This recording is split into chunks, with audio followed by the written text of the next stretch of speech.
प्यार में मिला जिंदगी भर का दर्द। अनामिका अपने गांव से दिल्ली कॉलेज के लिए आई थी और आयान अपने गांव से उसी कॉलेज में पढ़ने आया था।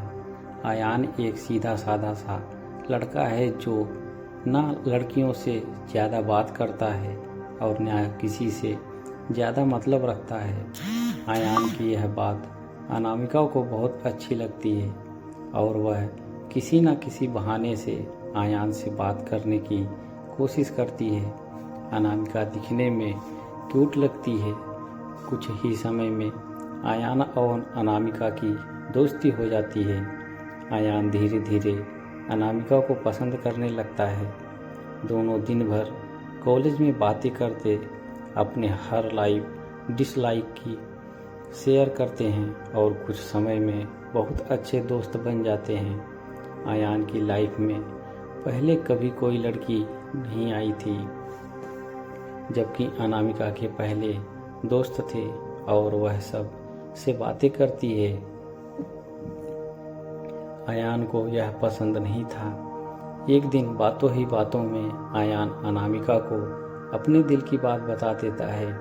अनामिका उससे एक दिन का वक्त मांगती और कहती है, मैं कल तुम्हें इसका जवाब दूंगी।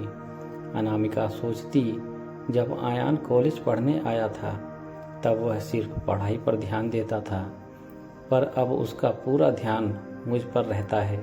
अगर मैं इसकी गर्लफ्रेंड बन जाऊंगी तो यह पढ़ाई भूल जाएगा और मुझ में ही लगा रहेगा।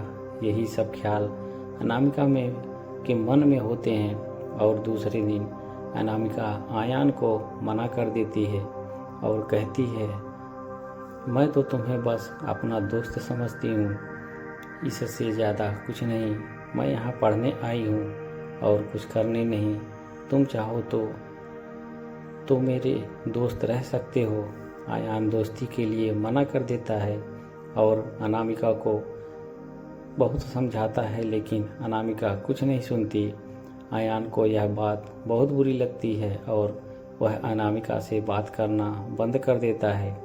कुछ दिन कॉलेज भी नहीं आता है। जब अनामिका को भूलकर पूरा ध्यान पढ़ाई में लगाता है और ना किसी से ज़्यादा बात करता है और ना मतलब रखता है।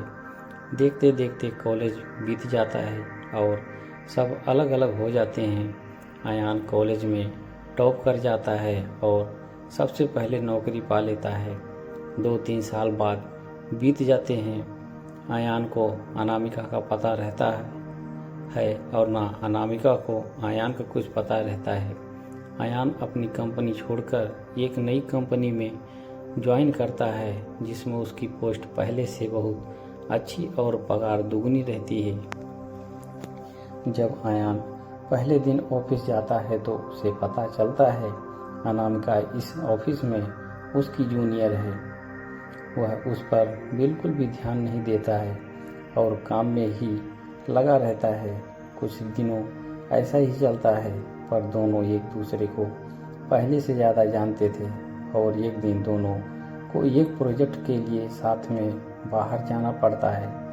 प्रोजेक्ट के बाद ना चाहते हुए भी आयान और अनामिका की बात होने लगती है। अनामिका आयान को समझाती है, आखिर उसने उसको मना क्यों किया था। आयान की अनामिका की बात समझ आ जाती है और दोनों में गहरी दोस्ती फिर से हो जाती है। पूरे ऑफिस में दोनों की दोस्ती के चर्चे होने लगते हैं। आयान सीधा साधा लड़का रहता है, उसको ज़्यादा कुछ समझ में नहीं आता है। आयान कुछ समय बाद अनामिका को डिनर पर ले जाकर फिर से प्यार का इजहार करता है।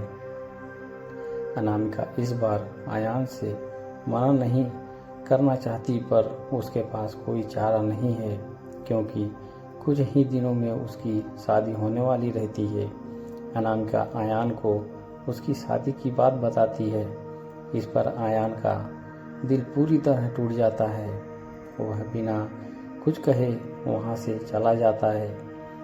अनामिका रात में सोचती है कि आयान से अच्छा लड़का मुझे कभी नहीं मिलेगा। वह फैसला करती है कि कल आयान को हाँ कर दूंगी और मम्मी पापा को आयान से शादी के लिए मना लूँगी। जब दूसरे दिन अनामिका ऑफिस जाती है तो उसको पता चलता है कि आयान ऑफिस छोड़कर चला गया और दोबारा कभी कंपनी में नहीं आएगा। जाते जाते आयान अनामिका को एक खत लिख जाता है। जिस दिन मैंने तुम्हें देखा था उसी दिन से मैं तुम्हें प्यार करता हूँ। मैं तुम्हें ज़िंदगी में कभी नहीं भूल पाऊँगा। तुम जहाँ भी रहो, जिसके साथ भी खुश रहो। अब इस जीवन में इस दर्द के साथ ही जिंदा रह लूँगा। मैंने हमेशा तुमसे प्यार किया है और केवल प्यार किया है। तुम मेरी ज़िंदगी में आने वाली पहली और आखिरी लड़की हो। अब ना मेरी ज़िंदगी में कोई आएगा और ना मैं किसी को आने दूंगा। मैं बस अब तुम्हारी यादों में रहूँगा। आज के बाद पूरी ज़िंदगी में तुम्हें कभी अपनी शक्ल नहीं दिखाऊंगा। बस भगवान से यही दुआ करता हूँ कि तुम जहाँ भी रहो खुश रहो। और शादी के लिए बहुत बहुत शुभकामनाएं। अनामिका आयान को खोजने की बहुत कोशिश करती है, पर कई साल के बाद भी उसको आयान नहीं मिलता और वह अपने माँ बाप की पसंद के लड़के के साथ शादी कर लेती। इस तरह दोनों हमेशा हमेशा के लिए एक दूसरे से बिछड़ गए और दर्द के साथ अपनी ज़िंदगी व्यतीत करते हैं। दोस्तों, ऐसी ही रोचक कहानी सुनने के लिए हमारे YouTube चैनल को लाइक और सब्सक्राइब कर दें। आप सभी का दिल से धन्यवाद।